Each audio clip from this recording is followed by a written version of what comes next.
नमस्कार, मैं हूं मनीषा झा। आस्था के इस प्रोग्राम में आपका बहुत बहुत स्वागत है। आज गुप्त नवरात्रि का छठा दिन है, यानी कि आज माता कात्यायनी की पूजा की जाती है। तो आइए, आज हमारे साथ मौजूद है आचार्य मोक्षित जी। तो आज वो हमें बताएंगे कि माता कात्यायनी की पूजा किस प्रकार की जाती है। आचार्य जी, बहुत बहुत स्वागत है आपका। आचार्य जी, हमें बताइए कि माता कात्यायनी की पूजा किस प्रकार की जाती है, कैसी विधियाँ होती हैं उनकी पूजा में, इस बारे में हमें बताइए। हरि ओम। विद्योदामसमप्रभां मृगपतिं स्कन्धस्थितां भीषणां कन्याभिकरवालकेटविलसां धस्तविरासेवितां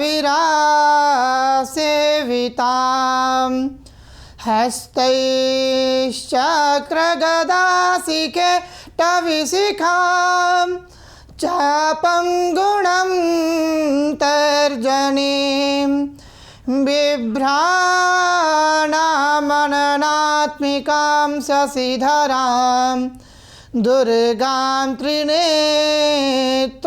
भजे। दुर्गां त्रिनेत्रां भजे। कात्यायनी महामाये महायोगे चधीश्वरी नंदगोपसुतं देहि पतिं मे कुरुते नमः। ओम भगवती ऐं महाकाल्यै नमः। ओम ह्रीं महालक्ष्म्यै नमः।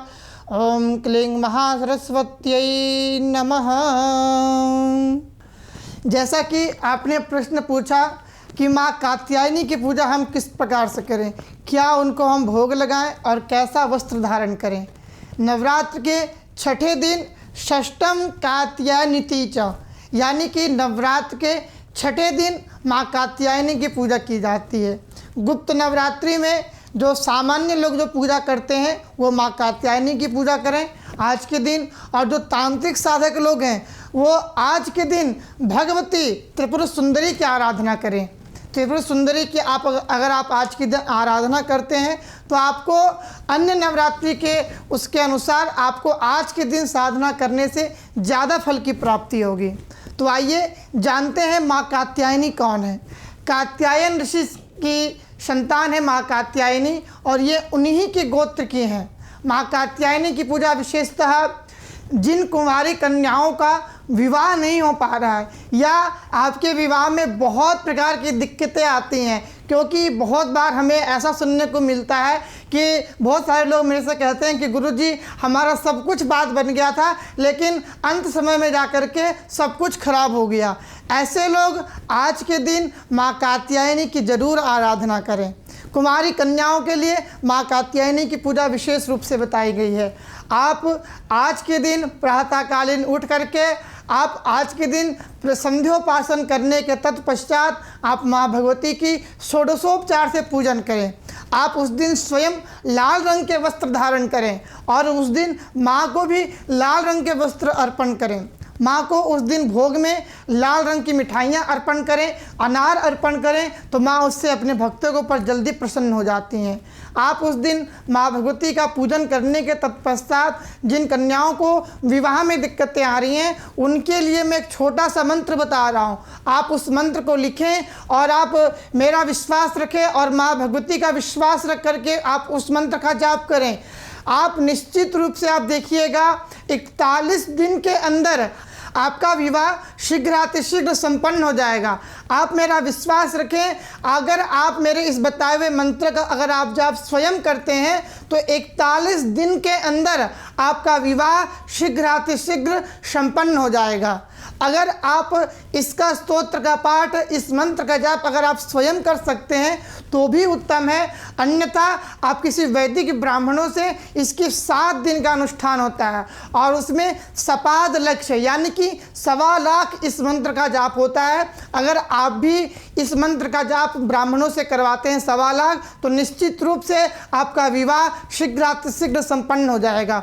मंत्र ओम कात्यायनी महामाये महायोगी चधीश्वरी नंद गोपसुतम देवी पति में कुरुते नमः। इस मंत्र का आप आज के दिन जितना अधिक से अधिक हो सके निरंतर जाप करें और आप देखेंगे कि आपके जीवन में किस प्रकार से शीघ्र माँ भगवती की कृपा की प्राप्ति होगी। आचार्य जी, कुंवारी कन्या के लिए जो मंत्र आपने बताया है, तो उस मंत्र का जो समय है, उचित समय, उसके बारे में बताएं कि कब करना चाहिए दिन में और कितने दिनों तक इसका उच्चारण करना चाहिए, जप करना चाहिए। देखिए, मंत्र का जाप आप अगर प्रातःकालीन करते हैं ब्रह्म मुहूर्त में, ब्रह्म मुहूर्त हमारे यहाँ बताया गया है कि 3 बजे से लेकर के 5 बजे तक ब्रह्म मुहूर्त रहता है। ब्रह्म मुहूर्त में अगर आप इसका जाप करते हैं तो आपको शीघ्र फल की प्राप्ति होगी। और दूसरा, आप इस मंत्र का जाप पूरे नवरात्र करें। अगर आप नवरात्र में नहीं कर पाते हैं तो आप शुक्ल पक्ष की 9वीं तिथि से लेकर के आप इसका पाठ 41 दिनों तक इसका अगर आप निरंतर जाप करते हैं तो आपको निश्चित रूप से आपको मनवांछित फल की प्राप्ति होगी। इस मंत्र को कब उठाना चाहिए, कब इसका अनुष्ठान करना चाहिए? जैसा कि मैंने बताया, अगर आप इसका मंत्र का जाप अगर नवरात्रि में करते हैं तो बहुत ही उत्तम है।